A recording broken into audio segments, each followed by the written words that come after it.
Dans cette vidéo, je vais vous donner encore des idées sur comment détecter un oiseau malade dès le début.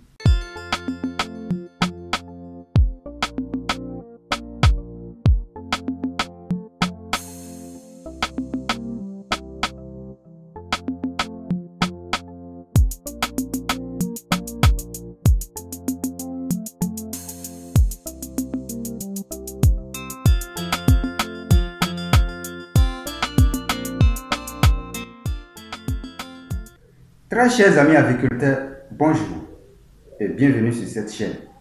Nous avons toujours le plaisir de partager avec vous les connaissances que nous avons. Tout ce qui est lié à l'élevage, nous sommes aussi très contents de vous donner beaucoup de secrets, beaucoup d'informations qui vont vous permettre de développer votre activité avicole. Alors, je vous invite à suivre attentivement ce que j'ai à vous dire. Dans l'aviculture, il y a ce qu'on appelle l'entretien de la volaille, l'entretien de nos oiseaux. Mais il se trouve un moment où nous avons tendance à oublier le côté entretien sanitaire, qui est l'un des côtés les plus importants dans l'élevage. Nous donnons à manger bien sûr à nos oiseaux, nous essayons de faire de notre mieux, mais nous oublions, surtout lorsque nos oiseaux se portent très bien, nous oublions l'hygiène. Nous oublions les préventions. Et ce qu'on appelle la prophylaxie surtout. Il faut toujours appliquer la prophylaxie pour éviter surtout les maladies. Et lorsque nous cherchons à éviter ces maladies et que nous avons même réussi à respecter ce qu'il faut faire pour éviter ces maladies, c'est déjà un très bon départ. Et nous savons tous que ça peut toujours arriver qu'il y ait maladie. Maintenant, dans le cas où ça arrive toujours et que certains de vos oiseaux tombent malades, il y a plusieurs signes qu'il faut prendre en compte.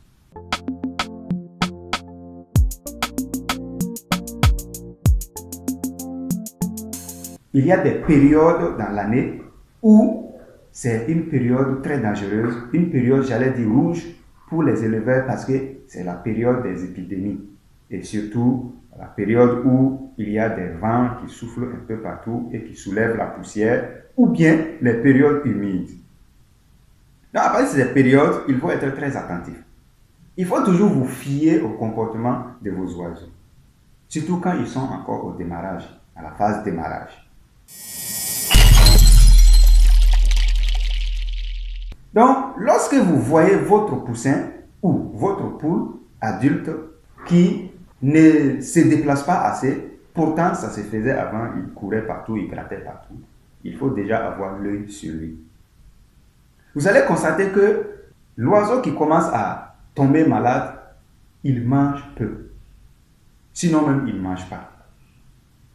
Mais si vous n'êtes pas trop proche de vos oiseaux, ces premiers signes-là, vous ne pouvez pas savoir. Et il y a certaines maladies, quand ça commence à se manifester, ça rend le poulet paresseux.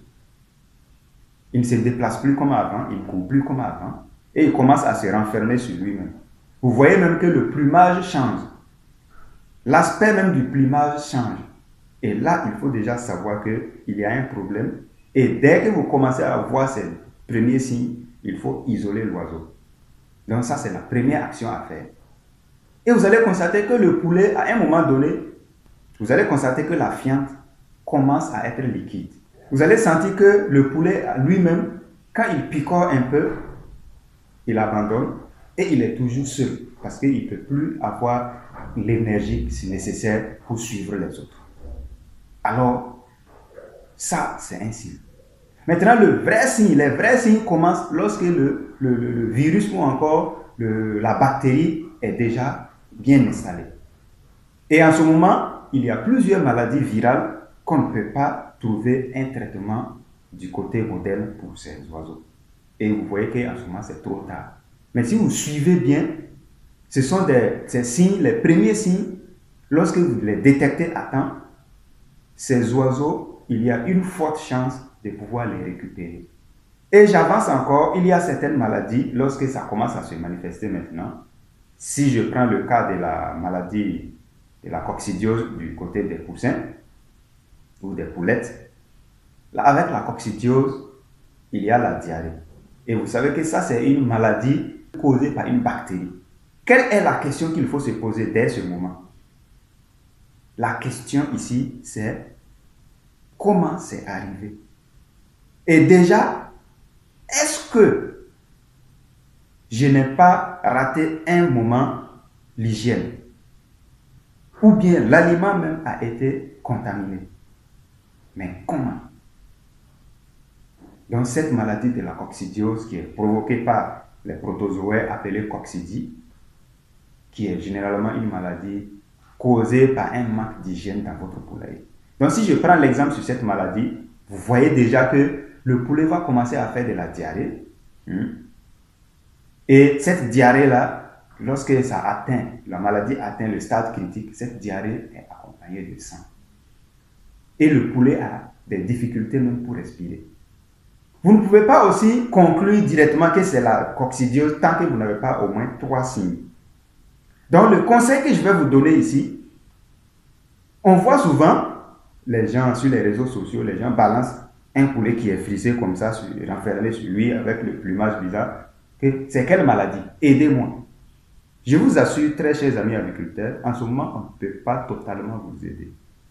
Et si vous remarquez ceux qui me suivent et ceux qui sont dans mon groupe Telegram, que je vais laisser le lien bien sûr pour vous, et ceux aussi qui sont sur ma page Telegram, sur ma page Facebook, si quelqu'un me pose une question, je lui demande toujours, donne-moi plus de détails sur ce poulet.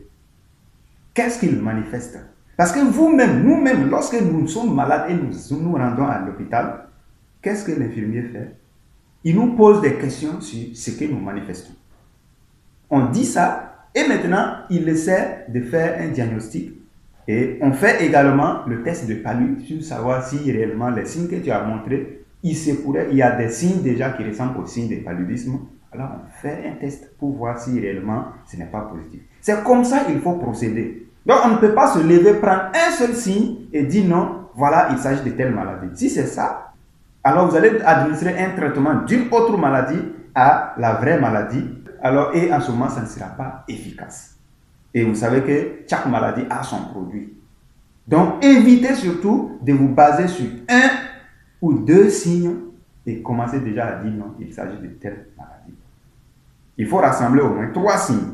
Là, on est sûr, peut-être à 70%, que ça peut être telle maladie.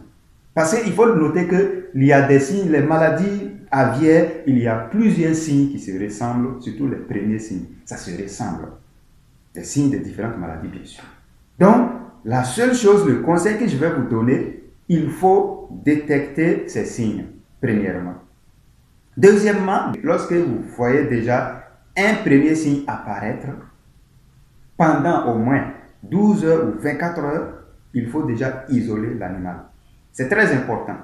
Et dès que vous isolez l'animal, commencez un éventuel traitement à travers un antibiotique en attendant.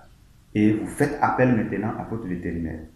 Il viendra et il va constater et il va diagnostiquer pour vous faciliter les choses et vous prescrire quelque chose pour vos oiseaux. Voilà comment il faut le faire. Et pendant que vous traitez l'oiseau que vous soupçonnez de maladie, il faut aussi donner quelques traitements à ceux qui ne présentent pas encore les signes. Parce qu'il se pourrait que ça soit une épidémie. Mais si vous arrivez à court-circuiter cette épidémie, il y a encore un nombre important d'oiseaux que vous allez pouvoir récupérer. Sachez que les maladies aviaires, ce n'est pas ami de quelqu'un. Si vous vous amusez avec, c'est grave. Et surtout les maladies virales. Très chers amis agriculteurs, voilà le nœud du problème de plusieurs éleveurs. Et c'est un sérieux problème que plusieurs éleveurs rencontrent. Et après, ça sème en même temps ce qu'on appelle le découragement. Et il y a plusieurs personnes aujourd'hui qui ne veulent même plus entendre parler d'élevage, d'agriculture, parce qu'il y a cette déception qui est là. Voilà pourquoi il faut toujours avoir les informations de base. Il faut avoir les connaissances de base. Il faut se faire informer, il faut se faire former. Seule la formation peut vous permettre de bien gérer votre activité, quel que soit le domaine. Très chers amis agriculteurs, merci de m'avoir suivi et à très bientôt pour d'autres numéros. Je vous aime bien.